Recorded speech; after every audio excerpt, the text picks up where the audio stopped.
Bab 917, Lapisan ke-6 Segel 4. Xiu mengambil sumpit dan memegangnya di tangannya, tetapi ada sedikit keraguan di matanya. Dia menatap mata Shen Yanxiao yang besar dan berair, lalu perlahan mengulurkan tangannya, mengambil beberapa potong sayuran, sebelum memasukkannya ke dalam mulut untuk dikunyah. Shen Yanxiao menatap Xiu. Jadi dia benar-benar bisa makan. Xiu makan dengan tidak terlalu cepat atau terlalu lambat. Gerakannya sangat elegan, dan tatapannya dalam. Jari-jarinya yang ramping memegang erat-erat sumpit panjang itu sambil dengan mantap mengambil hidangan di hadapannya dan perlahan-lahan meletakkannya di bibir tipisnya yang seksi. Untuk pertama kalinya, Shen Yanxiao menyadari bahwa ada seseorang yang dapat membuat makan terasa seperti sebuah karya seni. Xiu tidak makan banyak. Pada dasarnya, dia hanya mencicipi satu suap dari setiap hidangan. Dia tidak mengungkapkan pendapatnya tentang hidangan tersebut. Setelah mencicipinya, dia mengulurkan tangan dan meletakkan sumpit kembali di depan Shen Yanxiao. "Apakah kamu sudah kenyang?" Shen Yanxiao mengedipkan matanya. Nafsu makannya bahkan lebih sedikit daripada seekor kucing. "Hanya sedikit," kata Xiu samar. Pada akhirnya, ia masih berwujud tubuh spiritual. Bahkan jika ia kelelahan, hanya dengan bertahan hidup saja, ia akan tetap menghabiskan kekuatannya sendiri. Apakah ia makan atau tidak ada bedanya baginya. Dia tidak pernah merasa lapar lagi untuk waktu yang lama.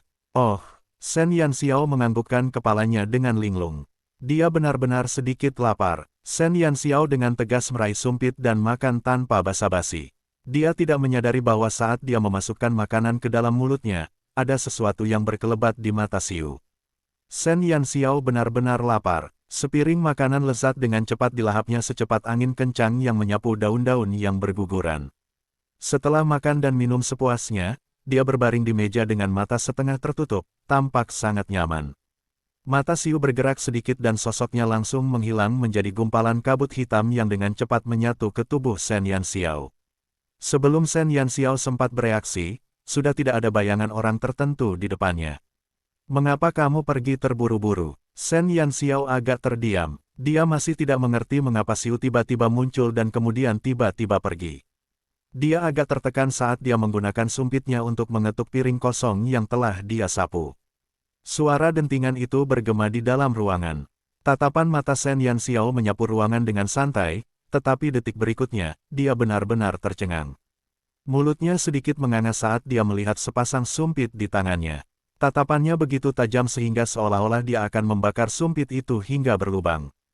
Jika dia ingat dengan benar, sebelum dia menyerahkan sumpit kepada Xiu, sepertinya, seolah-olah mulutnya telah menyentuh sumpit. Wah, Shen Yanxiao membanting kepalanya ke meja. Dosa apa yang telah dilakukannya? Dia benar-benar membiarkan guru besar Xiu memakan ludahnya. Ah, tidak heran Xiu ragu-ragu sebelum makan. Dia pasti jijik dengan air liurnya. Shen Yanxiao ingin bunuh diri saat ini juga. Apakah ini dianggap sebagai penghujatan terhadap seorang guru besar yang suci? Hiks, dia berjanji tidak melakukannya dengan sengaja. Jika dia tahu bahwa Xiu benar-benar bisa makan, dia pasti sudah lama menyerahkan sepasang sumpit yang murni dan belum tersentuh. Shen Yanxiao memuntahkan darah dan membenturkan dahinya ke meja. Dia merasa sangat bodoh. Namun pikiran lain muncul dalam benaknya. Long Fei hanya menyiapkan sepasang sumpit untuknya. Meskipun dia telah memberikan sumpit yang telah ternoda oleh air liurnya kepada seorang guru besar tertentu, setelah guru besar itu selesai makan, sepasang sumpit itu tetap harus dikembalikan ke tangannya. Bab 918, Lapisan ke-6 Segel 5. Dia bahkan memakannya dengan senang hati. Bukankah itu sama saja dengan memakan air liur Xiu? Dengan pemikiran ini, pikiran Shen Yanxiao yang kacau tiba-tiba menjadi jauh lebih tenang. Dengan mentalitas yang sehat, Shen Yanxiao duduk tegak. Lagi pula, dia telah memakan ludah Xiu. Jadi sekarang mereka imbang, kan? Untungnya, Xiu tidak membalik meja saat itu juga jadi dia tidak perlu terlalu marah. Shen Yanxiao menghela napas lega dan bergumam dalam hatinya, tidak apa-apa, tidak apa-apa, tidak apa-apa. Tiba-tiba, seseorang mengetuk pintunya. "Shen Jue, namaku Long Sueyao. Apakah sekarang sudah waktunya bagimu? Ada sesuatu yang ingin kukatakan padamu." Suara Long Sueyao terdengar dari luar pintu. "Shen Yanxiao, yang masih berjuang untuk memutuskan apakah ia harus membiarkan Xiu mencicipi air liurnya atau tidak, segera menjadi bersemangat. Ia segera berdiri dan bergegas ke tepi bak mandi. Ia segera mengenakan topeng pengubah wajah yang telah ia lupakan dan kemudian kembali ke meja dengan kecepatan cahaya. Masuklah. Semua persiapan dilakukan sekaligus. Shen Yanxiao juga mengenakan sepatu yang telah dibuangnya. Begitu suaranya berakhir, Long Sueyao mendorong pintu hingga terbuka. Long Sueyao, yang sudah mandi dan berganti pakaian bersih, tidak lagi terlihat lelah seperti saat dia dalam perjalanan ke sini. Gaun panjang yang sederhana menonjolkan bentuk tubuhnya yang anggun. Dia memegang kotak brokat yang terbuat dari kayu mahoni di tangannya saat dia berjalan masuk sambil tersenyum. Namun, ketika Long Sueyao melihat piring kosong di atas meja, dia tertegun. Kamu telah bekerja keras beberapa hari ini. Long Sueyao segera tersadar, tetapi ada sedikit senyum di matanya. Shen Yanxiao biasanya tidak makan bersama mereka. Ini adalah pertama kalinya dia menyadari bahwa pemuda ini, yang 1 atau 2 tahun lebih muda darinya, memiliki nafsu makan yang begitu besar. Tidak apa-apa, mata Shen Yanxiao bergerak-gerak. Tanpa disadari Long Sueyao, dia menyembunyikan sepasang sumpit yang hampir menyebabkan pembunuhan berdarah di lengan bajunya. Kemudian, dengan kecepatan kilat, dia membuka cincin penyimpanannya dan memasukkannya ke dalam. Barang-barang yang dipakai oleh guru besar Xiu tidak boleh ditinggalkan begitu saja di dunia ini. Aku khawatir jika aku bicara terlalu banyak, kamu akan merasa kesal. Yang ingin kukatakan hanyalah terima kasih. Ini adalah kompensasi yang Paman Fang janjikan akan berikan kepadamu. Begitu kamu membukanya, kamu pasti akan merasa puas. Long Sueyao tersenyum dan meletakkan kotak brokat di tangannya di atas meja. Shen Yanxiao juga tidak sopan. Dia segera membuka kotak brokat dan memeriksa isinya. Tidak perlu membicarakan jumlah koin emas yang banyak. Shen Yanxiao hanya perlu melihatnya sekilas untuk mengetahui bahwa jumlah koin emas di kotak brokat ini tidak kurang dari 10.000. Bagi tentara bayaran biasa, jumlah ini hampir mustahil didapatkan sekaligus. Shen Yanxiao bisa mendapatkan begitu banyak bukan hanya karena dia telah mengantar mereka kembali, tetapi juga karena dia telah menyelamatkan nyawa Long Sueyao. Namun, jumlah koin emas yang tampaknya sangat besar ini sebenarnya tidak menarik bagi Shen Yanxiao, yang memiliki kekayaan bersih ratusan juta koin emas. Di sisi lain, 2 kristal ajaib di dalam kotak itu berkualitas baik. Setidaknya levelnya 6 atau 7. Kedua kristal ajaib ini jauh lebih berharga daripada koin emas ini. Kedua kristal ajaib ini adalah ucapan terima kasih ayahku kepadamu. Aku melihat bahwa busur yang kamu gunakan sebelumnya menggunakan inti sihir. Dan, inti sihir memiliki banyak efek samping. Akan lebih baik jika kamu menukarnya dengan ini. Long Sueyao tersenyum. Dia memperhatikan bahwa Purple Baron milik Shen Yanxiao tidak menggunakan inti sihir, jadi dia memberitahu ayahnya tentang masalah tersebut. Ayah dan anak perempuan itu telah mencapai kesepakatan untuk memberikan Shen Yanxiao inti sihir sebagai hadiah. Bab 919, Kekuatan Militer yang ada di mana-mana, 1. Shen Yanxiao tersenyum. Sebagai permulaan, inti sihir tidak berguna bagi Baron Ungu miliknya, tetapi dia masih sangat berterima kasih kepada Long Sueyao dan Long Fei atas kemurahan hati mereka. Inti sihir tingkat 6 dan 7 tidak mudah ditemukan, dan keduanya bernilai mahal di pasaran, namun ayah dan anak itu memberikannya begitu saja. Terima kasih. Shen Yanxiao tidak menjelaskan banyak hal. Dia tidak punya alasan untuk menolak niat baik mereka. Meskipun Purple Baronnya tidak membutuhkan 2 inti sihir ini, banyak orang di Sun Never Sets yang membutuhkannya. Shen Jue, apakah kamu anggota aliansi angin ilahi? Aku tidak berpikir kamu terlihat seperti tentara bayaran. Ketika Long Sueyao melihat bahwa Shen Yanxiao telah menerima hadiah itu, matanya menunjukkan senyuman.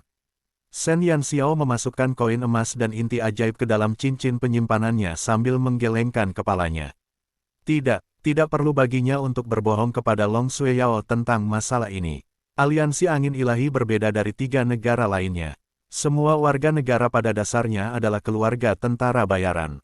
Di aliansi angin ilahi, hampir semua pria dewasa telah bergabung dengan kelompok tentara bayaran dengan berbagai ukuran di negara itu.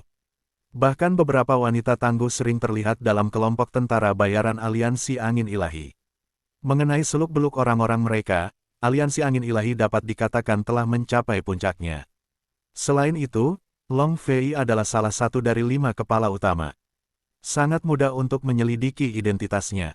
Jadi, daripada menunggu untuk diungkap, lebih baik menjawab dengan jujur. Shen Yanxiao sangat berhati-hati. Lalu apakah kamu ingin bergabung dengan kelompok tentara bayaran? Kamu tampaknya berkeliaran sendirian di luar. Tanah terlantar bukanlah tempat yang aman. Meskipun kamu kuat, kamu pasti akan menghadapi masalah. Apakah kamu tertarik untuk tetap berada di aliansi angin ilahi? Long Sueyao dengan tulus mengundang Shen Yanxiao untuk bergabung. Budaya aliansi angin ilahi sangat unik. Para tentara bayaran di sini datang dari seluruh benua cemerlang. Tidak peduli dari negara mana nenek moyang mereka berasal, sejak hari mereka bergabung dengan aliansi angin ilahi, mereka telah melepaskan identitas lama mereka dan menjadi tentara bayaran aliansi angin ilahi. Dapat dikatakan bahwa tidak ada penduduk asli di aliansi angin ilahi.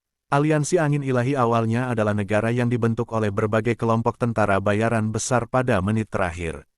Namun justru karena keragaman dan kekayaannya, kualitas tentara bayaran di aliansi angin ilahi jauh melampaui tentara bayaran dari negara manapun. Tidak mudah bagi aliansi angin ilahi untuk mencapai tahap ini. Sebagai seorang tentara bayaran, bisa bergabung dengan keluarga besar seperti aliansi angin ilahi tentu merupakan yang terbaik. Sayangnya Shen Yanxiao tidak berniat menjadi tentara bayaran. Aku terbiasa sendiri, dan aku tidak suka dikekang. Tolak Shen Yanxiao. Oh, lupakan saja. Mata Long Sueyao berkilat karena kesepian. Sebelumnya, dia pernah menyinggung rencana mengundang Shen Yanxiao ke ayahnya, tetapi Long Fei tidak memberikan pendapat apapun tentang hal itu. Mungkin saja Long Fei telah menemukan bahwa meskipun Shen Yanxiao telah memasuki Blizzard City, dia tidak tampak seperti remaja yang akan tunduk pada orang lain. Ini seharusnya menjadi pertama kalinya bagimu di Blizzard City, kan? Bagaimana kalau aku mengajakmu jalan-jalan di sekitar kota? Long Sueyao bersemangat. Dia sudah cukup beruntung karena tidak kehilangan nyawanya. Dia tidak ingin bersikap tidak tahu terima kasih kepada penyelamatnya. Shen Yanxiao berpikir sejenak sebelum akhirnya menerima undangan Long Sueyao. Dia benar-benar penasaran tentang seberapa kuat kekuatan militer aliansi angin ilahi. Pada titik ini, dia masih memiliki beberapa kekurangan. Jika dia dapat membenamkan dirinya dalam mempelajari satu atau dua hal dari sini, itu mungkin memainkan peran penting dalam perkembangannya di masa depan. Terima kasih, Nona Long. Bab 920, Kekuatan Militer yang ada di mana-mana, 2. Meskipun Blizzard City tidak sebesar Sun Never Sets, setelah 100 tahun dikelola, fasilitas di dalamnya sangat menakjubkan. Di kedua sisi jalan, baik besar maupun kecil, pemandangan yang paling umum adalah toko-toko yang menjual perlengkapan tentara bayaran. Dari toko senjata besar hingga toko farmasi kecil, semua yang ada di Blizzard City pada dasarnya terkait dengan tentara bayaran. Blizzard City setara dengan stasiun transit Divine Wind Alliance di Forsaken Land. Sebelum Blizzard City dikembangkan, tentara bayaran Divine Wind Alliance hanya dapat melakukan tugas-tugas tertentu di wilayah perbatasan utara. Namun setelah berdirinya Blizzard City, jangkauan kelompok tentara bayaran Divine Wind Alliance hampir mencakup seluruh wilayah utara Forsaken Land. Dari setan hingga segala jenis ramuan berharga, mereka menjadi target misi yang diberikan kepada tentara bayaran. Suhu di wilayah utara tanah terlantar relatif rendah, berbeda dengan wilayah timur yang suhunya tinggi. Di sini, terdapat berbagai macam tanaman obat yang cocok untuk tumbuh di daerah dingin. Hampir semuanya dapat ditemukan di sini. 3 negara lainnya juga bekerja sama dengan Blizzard City untuk mendapatkan ramuan berharga dari wilayah utara. Baik seorang herbalis maupun dokter biasa, mereka semua membutuhkan tanaman obat. Seperti pepatah, wanita pintar tidak akan bisa memasak tanpa nasi. Sekalipun Anda seorang Grandmaster herbalis, tanpa ramuan yang cocok, Anda hanya bisa menonton tanpa daya. Kepemilikan aliansi angin ilahi atas tanah yang berharga ini telah diincar oleh banyak orang. Dinasti Bulan Biru dan 7 kerajaan, yang telah memasuki tanah terlantar di tahun-tahun berikutnya, juga telah menaruh banyak perhatian pada tanaman obat di utara. Sayangnya, pemilik kota Badai Salju adalah salah satu dari 5 kepala aliansi angin ilahi. Jumlah tentara bayaran di bawah komandonya mendekati 1 juta. Hanya tentara bayaran yang dikirim ke tanah terlantar kini telah mencapai 70.000. Semua tentara bayaran ini digunakan untuk mempertahankan 2 kota di wilayah utara. Di jalan-jalan dan gang-gang, sering terlihat tentara bayaran berpatroli. Mereka memegang pisau tajam di tangan mereka sambil berjalan dengan tertib. Intensitas patroli mereka membuat Shen Yanxiao diam-diam terdiam. Di tembok kota, terdapat total 10.000 tentara bayaran yang menjaganya secara berkelompok. Setiap 1.000 tentara bayaran membentuk satu tim sebelum dibagi menjadi 10 kelompok. Kelompok-kelompok tersebut akan dirotasi setiap 2 jam untuk memastikan bahwa para tentara bayaran yang menjaga tembok kota akan selalu dalam kondisi terbaiknya. Harus dikatakan bahwa Blizzard City, kota yang telah mengalami gelombang binatang buas, telah mencapai puncak kota dalam hal pertahanan. Bahkan pertahanan ibu kota Kekaisaran Longxuan tidak begitu terkonsentrasi. Shen Yanxiao dan Long Sueyao berjalan di jalan. Dari waktu ke waktu, mereka akan bertemu dengan sekelompok tentara bayaran yang berpatroli. Para tentara bayaran ini hanya menyapa Long Sueyao dan melanjutkan patroli mereka. Tidak mengherankan bahwa orang-orang dari aliansi angin ilahi hampir semuanya adalah tentara bayaran. Bahkan Shen Yanxiao harus mengagumi semua yang telah diatur Long Fei untuk kota badai salju. Kota semacam ini dapat mengumpulkan sejumlah besar pasukan kapan saja dan di mana saja. Bahkan jika mereka menghadapi serangan mendadak, mereka dapat mengumpulkan pasukan mereka dalam waktu sesingkat-singkatnya untuk melakukan serangan balik. Shen Yanxiao tidak dapat menahan diri untuk berpikir dalam-dalam. Situasi Sun Never Sets saat ini tampak sangat bagus, tetapi dibandingkan dengan Blizzard City, kekuatan pertahanan Sun Never Sets tampak kurang. Selain temboknya, yang tidak dapat dihancurkan, tembok kota hampir selalu kosong. Satu-satunya manusia di bawah komandonya yang memiliki kekuatan tempur mungkin adalah kelompok tentara bayaran Serigala Gua yang beranggotakan kurang dari 100 orang, sedangkan sisanya adalah iblis pemalas. Dilihat dari keadaannya, walaupun sumber daya yang dimilikinya melimpah, masih sangat sulit baginya untuk memanfaatkannya sepenuhnya. Nona Long, apakah pertahanan kota badai salju selalu begitu kuat? Shen Yanxiao tidak bisa menahan diri untuk bertanya pada Long Sueyao. Bab 921, Kekuatan Militer yang ada di mana-mana 3. Long Sueyao tersenyum dan berkata, sudah seperti ini sejak kakekku membangun kota ini. Kau tidak perlu takut, mereka tidak akan melakukan apapun kepada orang-orang di kota ini. Mereka terutama berjaga-jaga terhadap iblis dan gelombang binatang langka. Kota ini telah terlindungi dengan baik sejak awal. Shen Yanxiao terdiam saat dia menatap kosong ke langit. Dengan kata lain, bahkan ketika Blizzard City telah sepenuhnya siap menghadapi gelombang binatang buas, kota itu tetap runtuh. Blizzard City generasi pertama telah hancur menjadi reruntuhan akibat serangan gelombang binatang. Bagaimana jika Sun Never Sets bertemu dengan gelombang pasang surut? Orang-orang yang tidak memikirkan masalah masa depan akan segera menderita. Melihat kekuatan militer Blizzard City, Shen Yanxiao tidak dapat menahan keringat dingin untuk masa depan Sun Never Sets. Apakah gelombang binatang itu menakutkan? Shen Yanxiao teringat kata-kata penipu bijak itu. Dalam waktu setahun, gelombang binatang buas lainnya akan muncul kembali di tanah terlantar, dia tidak punya banyak waktu tersisa. Senyum di wajah Long Sueyao perlahan memudar, meninggalkan sedikit kerutan di wajahnya. Saya tidak mengalaminya, tetapi ayah saya mengatakan bahwa kakek saya sangat menderita setelah gelombang binatang buas. Saat itu, ada 50.000 anggota elit kelompok tentara bayaran badai salju yang ditempatkan di luar kota badai salju, dan ada juga 10.000 anggota elit dari masing-masing dari 4 kelompok tentara bayaran besar. Bahkan dengan 90.000 tentara bayaran elit ini yang berjuang dengan gagah berani untuk kota dan hidup mereka, tidak ada dari mereka yang kembali hidup-hidup. Populasi kota dengan cepat menurun, hanya menyisakan rakyat jelata. Satu-satunya yang lolos adalah kakek saya, yang sangat dilindungi oleh binatang mistis kontraktualnya. Setelah mengawal kakek saya keluar, binatang mistis itu terluka parah dan terpaksa tidur selama hampir 100 tahun sebelum bangun lagi. Dan sekarang, kekuatannya jauh lebih lemah dibandingkan sebelumnya. Kekuatannya sekarang telah menurun ke tingkat binatang ajaib peringkat 8 tingkat tinggi. Gelombang binatang buas telah menjadi mimpi buruk abadi bagi kelompok tentara bayaran Blizzard. Hanya dalam waktu 5 hari, banyak sekali orang yang terkubur di bawah lautan darah yang dibawa oleh gelombang binatang buas. Blizzard City generasi pertama, yang dibangun selama lebih dari 10 tahun, juga hancur menjadi abu. Shen Yanxiao mendengarkan dengan gentar. Dengan puluhan ribu tentara bayaran elit dan lebih banyak lagi rakyat jelata yang menjaga tembok kota, mereka hanya bertahan selama 5 hari. Dan mereka bahkan kehilangan seekor binatang mitos. Bencana mengerikan macam apa itu? Shen Yanxiao akhirnya mengerti mengapa bahkan alam dewa, sebuah organisasi yang jarang muncul di mata publik, akan begitu proaktif untuk bertanya tentang gelombang binatang buas. Tidak ada yang bisa menahan malapetaka seperti itu.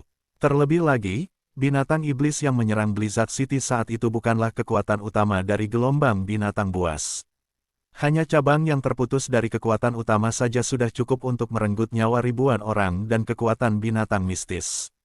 Jika kekuatan utama menyerang saat itu, bukankah itu berarti Shen Yanxiao tidak berani melanjutkan pikirannya?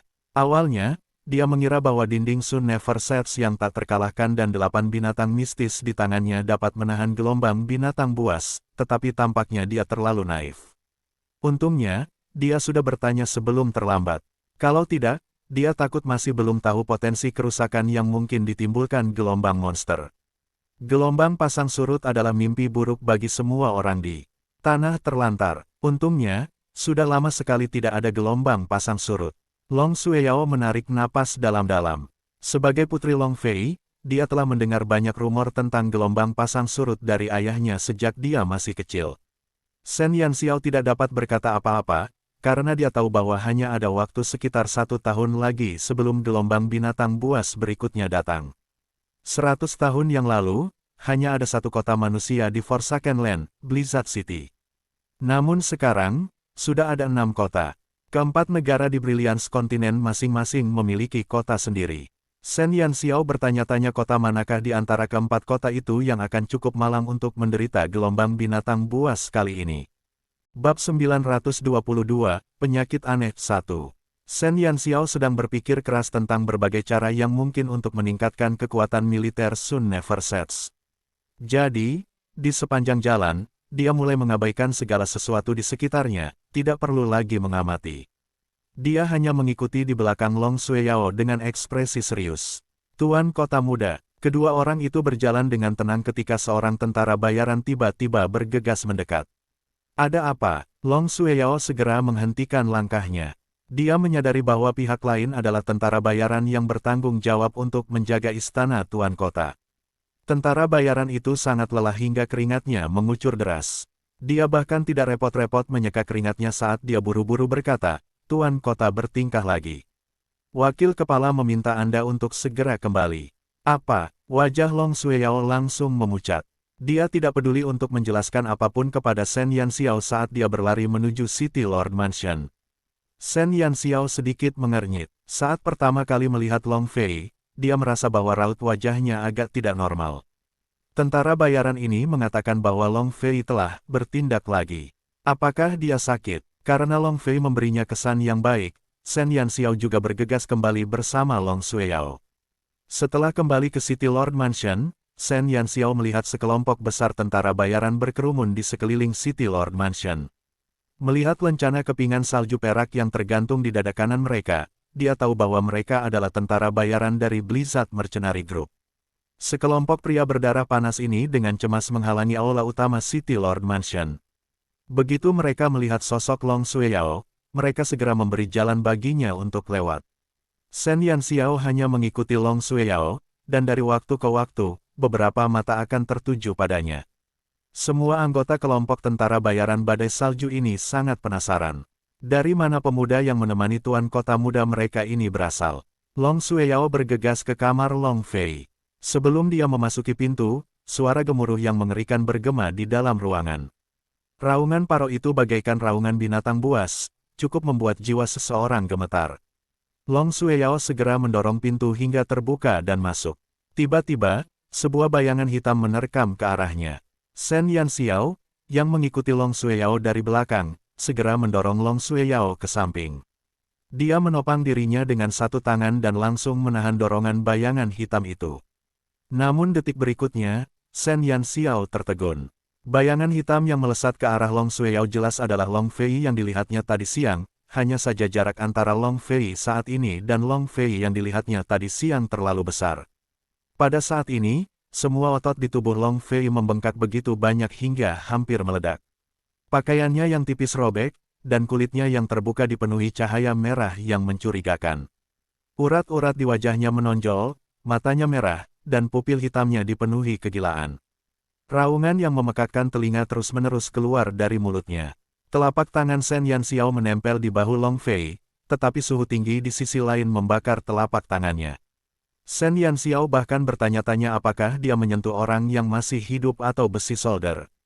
Kepala, dua pria parubaya tiba-tiba berlari keluar dari ruangan. Mereka meraih lengan Long Fei dari kedua sisi dan menggunakan seluruh kekuatan mereka untuk menariknya kembali ke dalam ruangan. Shen Yanxiao ragu-ragu menarik telapak tangannya. Dia melihat kulit kemerahan di telapak tangannya, dan sedikit keraguan melintas di matanya. Shen Jue, maafkan aku. Long Sueyao menatap Shen Yanxiao dengan rasa takut yang masih ada. Tadi, jika Shen Yanxiao tidak bertindak tepat waktu, dia takut ayahnya akan menyerangnya. Tidak apa-apa, mari kita pergi menemui Tuan Kota Long terlebih dahulu. Shen Yanxiao menyembunyikan tangannya di balik lengan bajunya. Perasaan aneh yang datang dari telapak tangannya membuatnya merasa curiga. Long Sueyao tidak berkata apa-apa lagi dan langsung masuk ke dalam ruangan. Dia diam-diam membiarkan Shen Yanxiao masuk ke dalam ruangan saat pintu di belakang mereka tertutup. Ruangan itu berantakan. Bab 923, Penyakit Aneh 2. Meja, kursi, dan perabotan lainnya hancur berkeping-keping. Pecahan porselen berserakan di lantai. Selain tempat tidur, semua barang lain di ruangan itu hancur total. Di dalam kamar, selain Long Fei dan dua pria parubaya lainnya, ada juga seorang pria tua berambut putih berdiri di samping tempat tidur dengan tangan gemetar. Paman Wu, Paman Qin, cepat ikat ayah ke tempat tidur. Long Sueyao memerintahkan dengan tegas. Situasi Long Fei saat ini tidak hanya akan merugikan orang lain, tetapi juga dirinya sendiri. Wu Ran dan Qin Qiong adalah wakil kepala korps tentara bayaran badai salju. Mereka segera mengikat Long Fei ke tempat tidur sesuai dengan instruksi Long Sueyao. Long Fei, yang sekarang diikat, masih mengamuk. Tangan dan kakinya terikat, tetapi dia terus meraung. Penampilannya yang mengerikan itu membuat orang-orang sulit untuk mengaitkannya dengan Long Fei yang tenang dan ramah yang dilihatnya di siang hari. Long Fei saat ini bagaikan binatang buas yang mengamuk, tanpa rasa rasionalitas apapun. Long Sueyao menatap ayahnya dengan perasaan sakit hati, wajah kecilnya yang lembut penuh dengan kesedihan. Semua ini karena aku tidak berguna sehingga tidak bisa menemukan rumput penghisap kegembiraan untuk ayah. Long Sueyao mengepalkan tangannya dan menggigit bibirnya. Wu Ran dan Qin Qiong berusaha keras untuk menaklukkan Long Fei. Keduanya berkeringat deras. Mereka memandang Long Sueyao, yang menyalahkan dirinya sendiri, dan dengan cepat berkata, kamu telah melakukan yang terbaik. Fang Qiu telah memberitahu kami apa yang terjadi dalam perjalananmu. Sudah cukup beruntung bahwa kamu telah kembali dengan selamat. Long Sueyao hanya tersenyum pahit. Melihat ayahnya yang gila, dia merasa seolah-olah ada pisau yang sedang ditusukkan ke dalam hatinya. Ayah masih belum membaik. Kepala sekolah akhir-akhir ini sering bertingkah. Dr. Wei sudah mengawasinya, tetapi tidak ada kemajuan. Wu Ran mendesah. Dr. Wei, yang bertanggung jawab atas perawatan Long Fei, merasa malu. Aku ingin tahu apa yang terjadi dengan Tuan Kota Long. Shen Yanxiao menatap orang-orang yang berduka di depannya dan bertanya tanpa sadar. Ini pasti adik Shen Jue. Qin Qiong menatap Shen Yanxiao dan bertanya. Ya, benar. Shen Yanxiao menganggukkan kepalanya. Qin Qiong tersenyum pahit. Saya benar-benar minta maaf karena membiarkan Anda melihat pemandangan seperti itu. Kepala kami terluka parah 14 tahun yang lalu. Sejak saat itu, tubuhnya tidak pernah dalam kondisi yang baik. Kemudian, ia menderita penyakit aneh. Setiap bulan, ia menjadi gila dan kehilangan akal sehatnya. Alasan mengapa Tuan Kota Muda kami pergi ke perbatasan utara sebelumnya adalah untuk menemukan ramuan obat bagi Tuan Kota kami. Penyakit Long Fei bukan lagi rahasia. Hampir semua orang di Aliansi Angin Ilahi mengetahuinya, jadi Qin Qiong tidak merahasiakannya. Shen Yanxiao sedikit mengernyit. Saat dia baru saja bersentuhan dengan Long Fei, dia jelas merasakan perasaan aneh dari tubuh Long Fei. Perasaan itu sangat aneh, seolah-olah ada sesuatu di tubuh Long Fei yang beresonansi dengan sumber sihir di tubuhnya. Long Fei adalah seorang ahli kelas 2, tepatnya seorang ahli pedang, sebuah profesi yang tidak ada hubungannya dengan sihir. Tetapi mengapa sumber sihirnya beresonansi saat dia menyentuhnya? Shen Yanxiao merasa sedikit aneh. Dia sama sekali tidak mengira Long Fei sakit. Dia merasa kemunculan Long Fei sangat mungkin. Penyakit apa yang diderita Tuan Kota Long? Shen Yanxiao bertanya. Qin Qiong melirik tabib Wei yang gemetar di sampingnya. Tabib Wei menelan ludahnya sebelum melangkah maju sambil gemetar. Orang tua ini telah merawat tuan kota selama bertahun-tahun. Dari kondisi tuan kota, kurasa dia pasti sudah gila. Namun, sepertinya bukan itu masalahnya, jadi aku tidak terlalu yakin. Gila, Shen Yanxiao tertawa dalam hatinya. Gejalanya sama sekali tidak sesuai dengan diagnosis. Bab 924, Penyakit Aneh 3. Mengapa aku merasa bahwa tuan kota Long tidak terlihat sakit, tetapi malah dikutuk?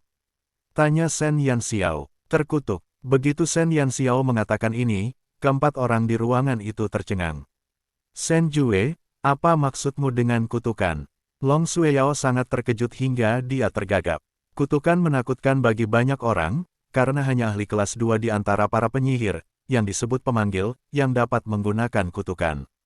Shen Yanxiao menganggukkan kepalanya. Dari reaksi orang banyak, dia tahu bahwa Warlock memang tidak disukai di sini. Untungnya, saat berhadapan dengan para iblis dalam perjalanan kembali ke kota, dia menggunakan keterampilan seorang pemanah. Kalau tidak, dia tidak akan berani menyebut kutukan di depan mereka. Tapi, bukankah kutukan hanya digunakan oleh summoner? Di benua Brilliance, Warlock sudah punah. Siapa yang bisa menggunakan kutukan saat ini? Wuran tampak bingung. Kudengar orang yang dikirim ke tanah terlantar oleh Kekaisaran Longxuan adalah seorang penyihir. Orang itu tampaknya berasal dari Akademi Saint Laurent. Bukankah Akademi Saint Laurent selalu memiliki cabang penyihir? Karena orang itu berasal dari Akademi Saint Laurent, kemungkinan besar ada penyihir yang kuat di Akademi Saint Laurent. Qin Qiong tampaknya telah memikirkan sesuatu. Shen Yanxiao terdiam. Dia tidak pernah menyangka pikiran Qin Qiong akan begitu gelisah. Dia malah memikirkan dirinya dan Yun Qi. Dia benar-benar telah menembak kakinya sendiri. Tepat saat Shen Yanxiao sedang mempertimbangkan apakah dia harus menebus reputasinya untuk dirinya sendiri dan Yun Qi, Long Sueyao membuka mulutnya dan berkata, tidak mungkin dia. Kudengar bahwa penguasa kota matahari terbenam saat ini baru berusia 14 tahun. Ketika ayahku terluka, dia baru berusia 1 tahun. Bahkan jika ada penyihir tersembunyi di Akademi Saint Laurent, orang itu selalu bersikap rendah hati selama bertahun-tahun. Dia seharusnya bukan orang yang melukai ayahku. Long Sueyao langsung membantah dugaan Qin Qiong. Qin Qiong memikirkannya dan merasa dirinya bersikap tidak rasional. Namun, keberadaan City Lord of Sun Never Sets membuktikan satu hal, para penyihir belum menghilang dari benua Brilliance. Karena ada para penyihir yang bersembunyi di Akademi Saint Laurent, pasti ada beberapa ikan yang lolos dari jaring dan mengintai di seluruh benua Brilliance. Mungkin, City Lord terluka oleh ikan-ikan itu. Kata Wuran, itu bukan hal yang mustahil. Qin Qiong mengangguk. Long Sueyao lebih rasional. Dia menatap Shen Yanxiao dengan serius dan bertanya, Shen Jue, kamu mengatakan bahwa ayahku mungkin telah dikutuk. Bisakah kamu memberi tahuku bagaimana kamu menentukannya? Shen Yanxiao mengerutkan bibirnya. Dia benar-benar bukan orang yang suka ikut campur. Namun, Long Fei dan putrinya tampak cukup menyenangkan dipandang, dan mereka juga memperlakukannya dengan cukup baik. Berpikir bahwa dia akan segera mencuri cetak biru artileri petir mereka, Shen Yanxiao mencoba menjelaskan sebaik mungkin sebagai balasannya.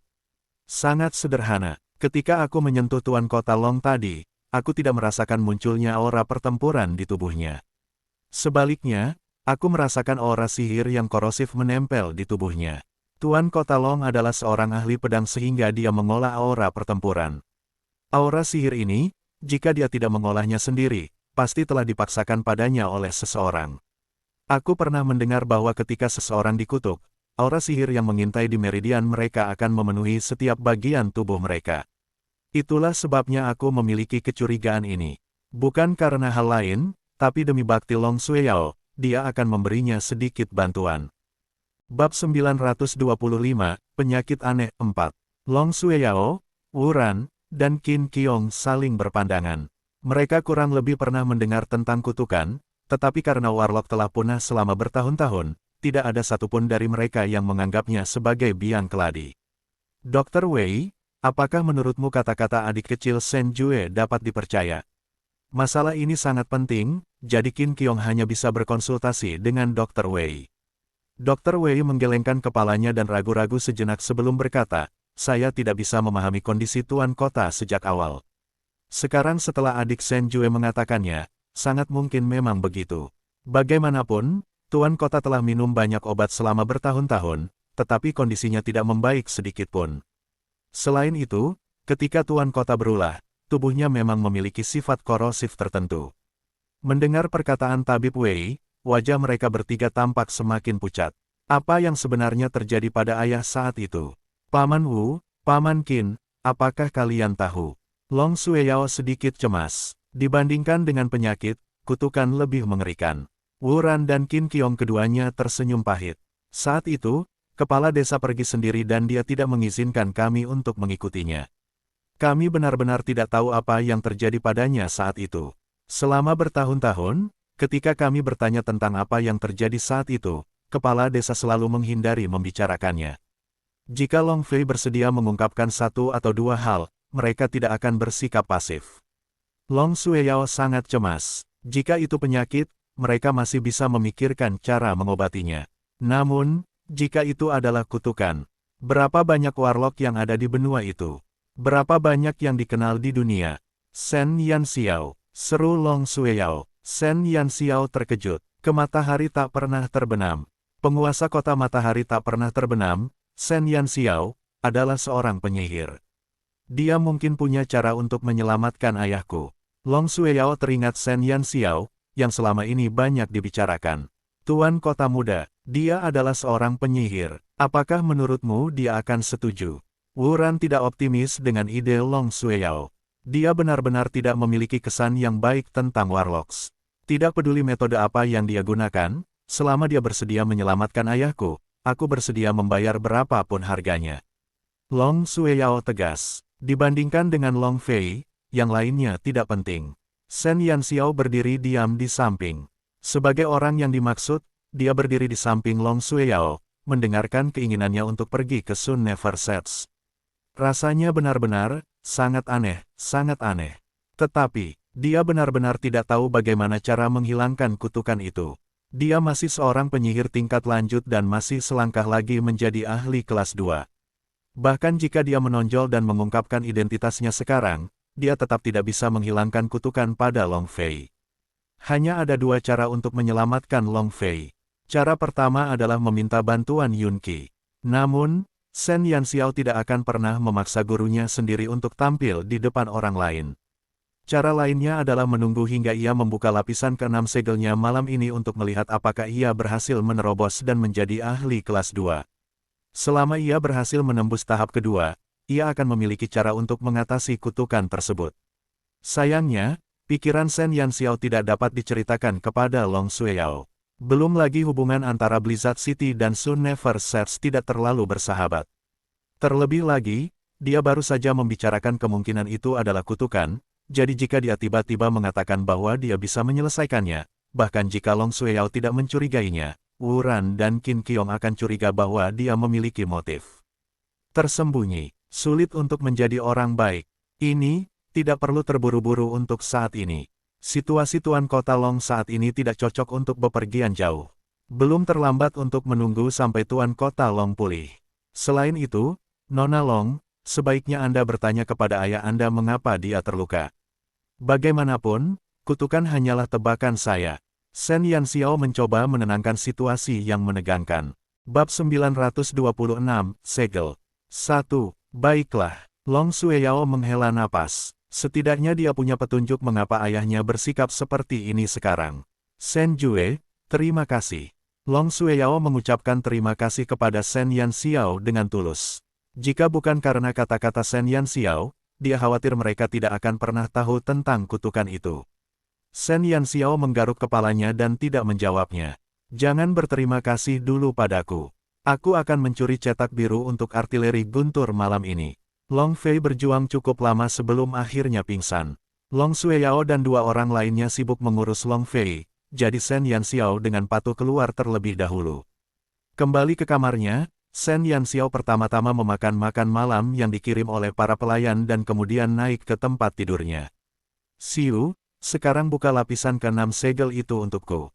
Sen Yanxiao duduk bersila di tempat tidur. Nadanya sangat tegas. Kau ingin menyelamatkannya. Suara dingin Siu terdengar di benak Sen Yanxiao. Shen Yanxiao sedikit mengernyit. Meskipun dia berniat membantu Long Sueyao, dia tidak akan mengorbankan segalanya untuknya. Saya hanya ingin menerobos dan menjadi ahli kelas 2 sesegera mungkin sehingga Anda dapat membantu saya melatih prajurit saya. Mendengar tentang gelombang binatang buas hari ini membuat Shen Yanxiao gelisah.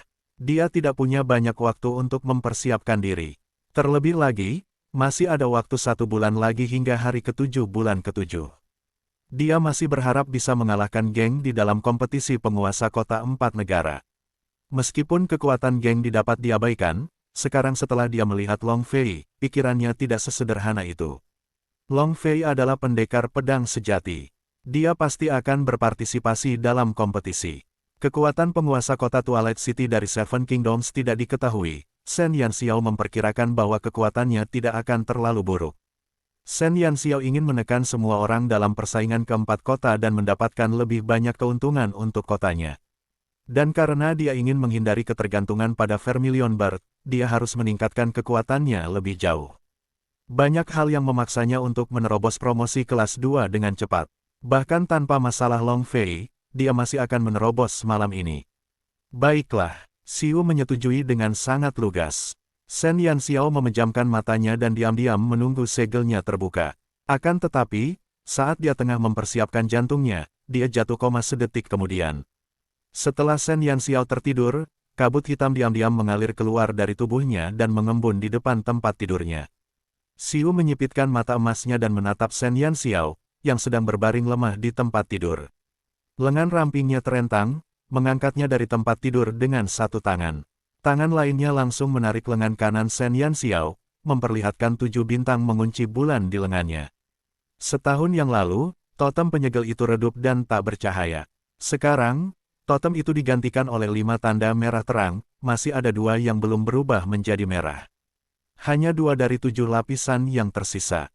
Namun, mata emas Xiu sama sekali tidak rileks. Matanya dengan hati-hati menyapu segel di lengan Shen Yanxiao. Di bawah 5 titik merah, dia samar-samar melihat lingkaran cahaya putih. Bukankah itu 7 bintang mengunci bulan? Xiu sedikit mengernyit, dan bibir tipisnya mengeluarkan keraguan yang tak dapat dipercaya. Menatap wajah Shen Yanxiao yang tertidur, keseriusan di matanya tidak hilang. Lupakan saja, dia mendesah pelan dan perlahan membaringkan Shen Yanxiao di tempat tidurnya. Dia mengulurkan telapak tangan, menutupi segel Shen Yanxiao. Entah itu berkat atau kutukan, kita akan hidup dan mati bersama. Mengambil napas dalam-dalam, Xiu perlahan menutup matanya dan menuangkan kekuatan di tubuhnya ke dalam segel. Saat gumpalan kekuatan mencapai segel, gumpalan kabut abu-abu terus-menerus keluar dari telapak tangan Xiu. Teriakan pelan keluar dari mulut Shen Yanxiao. Dia tiba-tiba duduk dan membuka matanya.